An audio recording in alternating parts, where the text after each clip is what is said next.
আমাদেরকে যদি কেউ বলে চলো ঘুরতে যাই, আমরা মা মেয়ে তো নাচতে নাচতে রেডি হয়ে যাই, কারণ ঘুরতে আমাদের দুজনের বেশ ভালো লাগে।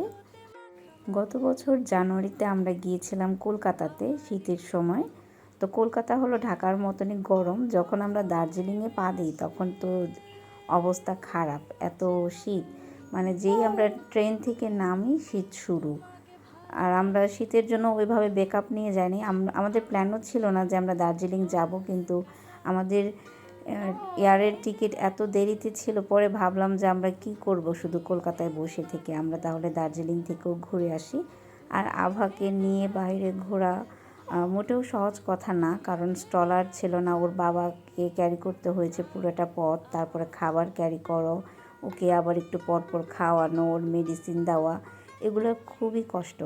মানে এগুলো শুধু আমরা দুই পাগল বাবা মা এই প্যারাটা নিতে পারি বলে আমরা যখন তখন ওকে নিয়ে এখানে সেখানে ঘুরতে যাই, হোক দেশের বাইরে দেশের ভিতরে কোনো পার্কে। আমরা প্রচুর ঘুরি, সব ক্লিপস সবসময় দেওয়া হয় না, কিন্তু আভার ভাগ্য অনেক ভালো যে ও এরকম একটা স্পেশাল বাচ্চা হওয়ার পরেও ওর বয়সের তুলনায় ও অনেক ঘুরতে পেরেছে আলহামদুলিল্লাহ। ওকে নিয়ে আরও অনেক ঘুরতে চাই আমরা।